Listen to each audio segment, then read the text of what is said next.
Hello everyone, welcome to physics की कक्षा। तो बच्चों, आज हम बात करने वाले हैं एंगल बिटवीन टू वेक्टर्स के बारे में। कोई भी दो वेक्टर होते हैं, उनके बीच का अगर एंगल आपको फाइंड करना है तो क्या तरीका है, कैसे हम एंगल को फाइंड कर सकते हैं। देखिए भाई, ये बात तो आपको पता होनी चाहिए कि जैसे ये जो मैंने यहाँ पर वेक्टर बनाया है, इसमें ये अगर वेक्टर है तो इस पॉइंट को, जो स्टार्टिंग पॉइंट होता है, इसको हम क्या बोल देते हैं? इसको हम बोल देते हैं टेल। और ये वाला जो पॉइंट होता है, इसको हम लोग क्या बोलते हैं? हेड। और टेल से लेकर के हेड तक की जो ये लेंथ होती है, इसको हम कहते हैं मैग्नीट्यूड ऑफ द वेक्टर। इसको क्या कहते हैं? Magnitude of the vector. तो अगर हमको एंगल निकालना है दो वेक्टर्स के बीच में, तो है क्या कि if the two vectors are joint tail to tail और हेड टू हेड, अगर दो वेक्टर टेल और टेल से जुड़े हैं या फिर हेड और हेड से जुड़े हैं, तो जो स्मॉलेस्ट एंगल होगा उनके बीच में, वही एंगल बिटवीन टू वेक्टर्स कहलाएगा। नहीं आया समझ? कोई बात नहीं, देखो एग्जांपल से समझते हैं। जैसे ये हमारे सामने एक एग्जांपल है, एक वेक्टर ये बना है ए, एक वेक्टर ये बना है बी, ठीक है। ये दो वेक्टर है। अब यहाँ पे ये एंगल है 60 डिग्री का और ये वाला एंगल है 300 डिग्री का। तो आपसे पूछा क्या, बताओ भैया एंगल क्या होगा इन दोनों के बीच में? दो वेक्टर्स जो हैं, वेक्टर ए और वेक्टर बी, इनके बीच का एंगल क्या है? आप 60 डिग्री को कंसीडर करोगे या 300 को कंसीडर करोगे? तो आपको कौन सा एंगल लेना है? स्मॉलेस्ट एंगल लेना है। लेकिन स्मॉलेस्ट एंगल कब लेना है? सबसे पहले ये चेक करना है कि दोनों वेक्टर टेल या फिर हेड टू हेड जुड़े हों। अगर वो टेल या हेड से नहीं जुड़े हैं तो उनको जोड़ना पड़ेगा। उसके लिए हम वेक्टर को शिफ्ट भी कर सकते हैं। अगर आप किसी भी वेक्टर को शिफ्ट करते हैं तो उससे कोई भी फर्क उस वेक्टर पर नहीं पड़ता है। बस शर्त यह है कि जब भी आप वेक्टर को शिफ्ट करेंगे तो उस वेक्टर की डायरेक्शन चेंज नहीं होनी चाहिए। आगे अभी हम देखते हैं कैसे। तो फिलहाल यहाँ ये जो दो वेक्टर है, वेक्टर ए है और एक वेक्टर बी है, इनमें जो एंगल बना है, एक वो 60 डिग्री का दिखाई दे रहा है और एक हमें 300 डिग्री का दिखाई दे रहा है। और हमने देखा कि ये जो दोनों वेक्टर हैं वो टेल और टेल से जुड़े हुए हैं। तो अब हम देखेंगे कि एंगल जो है, स्मॉलेस्ट एंगल क्या है। तो बताओ 300 स्मॉलेस्ट है या 60 डिग्री? इन दोनों में से स्मॉलेस्ट कौन सा है? 60। तो जो दो वेक्टर है इनके बीच का एंगल क्या हो जाएगा? 60 डिग्री हो जाएगा। बेहद आसान। चलो आगे देख लेते हैं। जैसे हमारे पास ये एक क्वेश्चन है, वेक्टर ए है और ये वेक्टर बी है। अब यहाँ पर आप देख सकते हो कि ये एंगल है 30 डिग्री का और ये वाला एंगल कितने का हो जाएगा? 330। अरे भैया पूरा एंगल 360 का होता है ना, ठीक है। तो अब सर इनके बीच में एंगल कितने का लोगे आप? वेक्टर ए और वेक्टर बी के बीच में एंगल कितने का लोगे? एंगल पता करने से पहले ये चेक करो कि दोनों वेक्टर टेल या हेड से जुड़े हैं कि नहीं। तो यहाँ हमने देखा कि पहला वेक्टर का हेड इधर है राइट साइड में, दूसरे वेक्टर का हेड इधर है। ये दोनों के हेड आपस में जुड़ रखे हैं। तो अब हम देखेंगे कि 30 डिग्री और 330 डिग्री में से स्मॉलेस्ट कौन सा है। तो 30 डिग्री स्मॉलेस्ट है, यानी वही हमारा आंसर हो जाएगा। सिंपल है, बेहद आसान। बिल्कुल ऐसे यहाँ पर हम बात कर लेते हैं।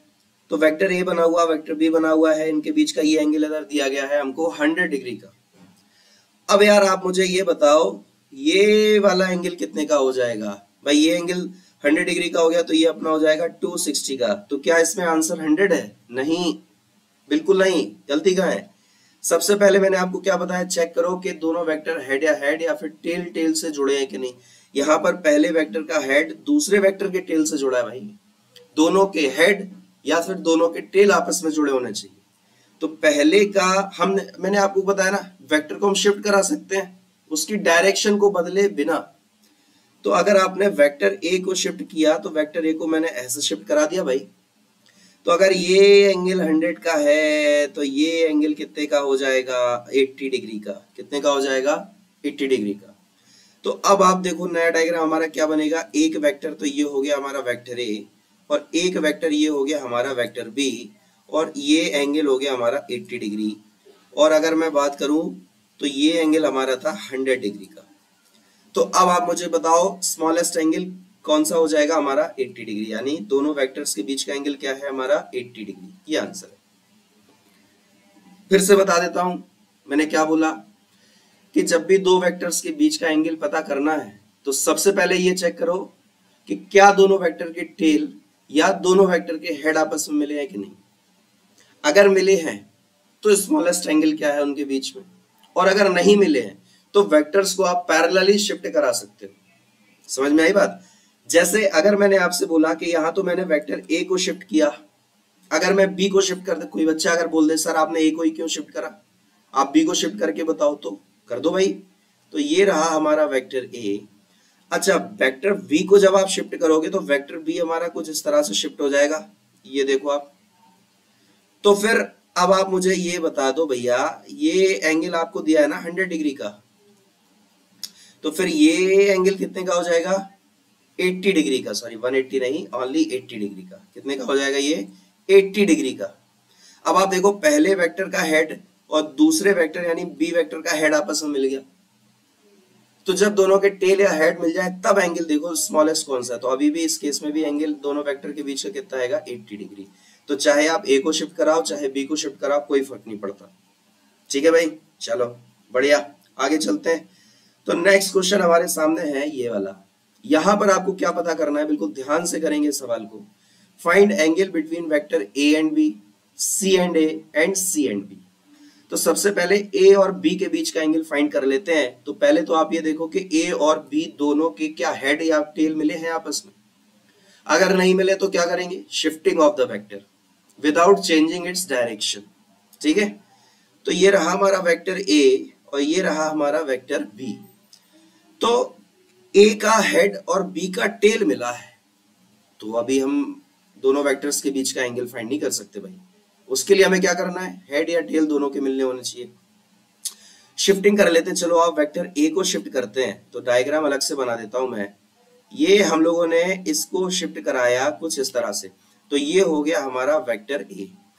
और इसके बाद ये वाला एंगल अपना कितना है, चलो एक काम करते हैं, एक सेकंड रुको, आप इसको हटा ही दो, इसको हटा देते हैं, चलो इधर ही कर देते हैं।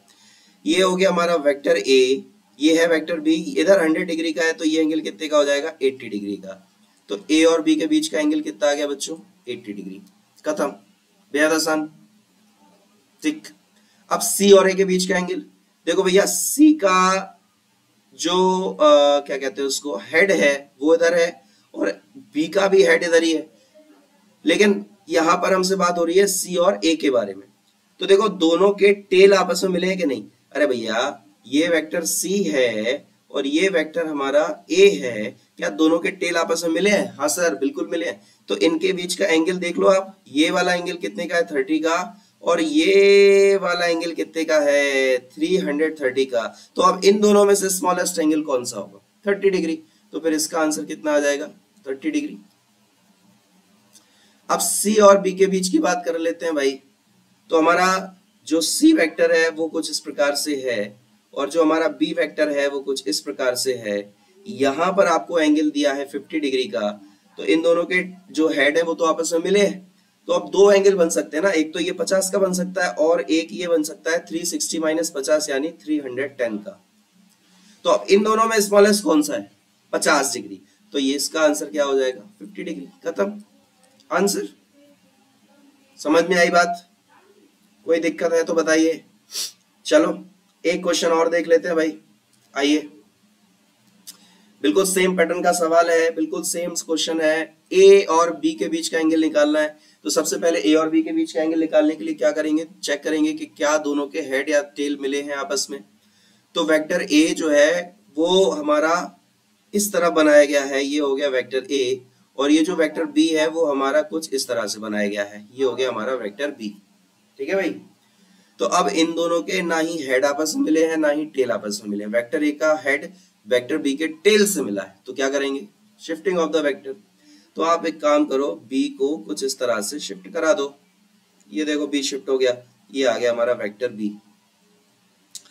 तो यार अगर ये एंगल 30 का है तो ये एंगल कितने का हो जाएगा हमारा, कितने का हो जाएगा, ये हो जाएगा हमारा 150 का। तो हमारा जो चित्र है वो कुछ इस प्रकार से होगा, ये हो गया वेक्टर ए, ये हो गया हमारा वेक्टर बी, और ये एंगल हो गया हमारा 150 का। तो ये वाला एंगल कितने का हो जाएगा, 360 माइनस 150, तो ये आएगा अपना कितना, 210 का। अब इन दोनों में से स्मॉलेस्ट एंगल कौन सा है, 150, तो इसका आंसर आ गया 150। कोई समस्या, चलो सी और ए के बीच की बात कर लेते हैं भाई। तो वेक्टर सी हमारा ये रहा नीचे और वेक्टर ए रहा हमारा इधर। शिफ्टिंग करा लो, तो वेक्टर ए को इधर आपने शिफ्ट कराया तो इधर की तरफ ये आ गया इस तरह से। तो वेक्टर सी ये है, वेक्टर ए ये है, इधर एंगल 90 है तो ये भी 90 होगा, ऑब्वियस सी बात है। तो फिर इनके बीच का एंगल क्या हो जाएगा, 90 डिग्री। अब सी और बी के बीच की अगर हम बात करते हैं तो जो हमारा वेक्टर सी है वो ऐसा है और वेक्टर बी जो है वो कुछ इस तरह से बनाया गया है। ये रहा वेक्टर बी और ये रहा वेक्टर सी। अच्छा, ये 90 था, ये 30 है, तो ये कितना हो जाएगा, 60 डिग्री का। ये कितने का हो जाएगा, 60 डिग्री का। तो यहाँ पर हमको ये वाला एंगल दिया गया है 60। तो क्या ए सी और बी के बीच एंगल 60 है? कैसे, नहीं नहीं, बिल्कुल गलत है, क्योंकि दोनों के ना ही हेड आपस में मिले हैं ना ही टेल। तो क्या करो, शिफ्टिंग करो, कर लो भाई। बी को शिफ्ट करा दो, बी को शिफ्ट मैंने करा ऐसे, तो नया चित्र कैसा होगा, इधर आ गया वेक्टर सी और ये हो गया हमारा वेक्टर बी। तो अब आप ध्यान से देखो, तो ये एंगल 60 का है, तो फिर बताओ ये एंगल 120 का हो जाएगा। तो अगर ये एंगल 120 का है तो बताओ ये पूरा एंगल कितने का हो जाएगा, 360 माइनस 120, तो ये अपना हो जाएगा 240 का। अब 120 और 240 में स्मॉलेस्ट एंगल कौन सा है, 120। तो सी और बी के बीच का एंगल कितना हो गया, 120 डिग्री। ठीक है, तो आई होप ये एक्सप्लेनेशन आपको अच्छा लगा, पसंद आया। दो वेक्टर्स के बीच का एंगल कैसे फाइंड करते हैं ये सीखने को मिला आपको, है ना। चलिए, तो मिलते हैं नेक्स्ट वीडियो में किसी और टॉपिक के साथ। तब तक अपना ख्याल रखें, पढ़ाई अच्छे से करते रहें। Thank you so much, take care, bye bye.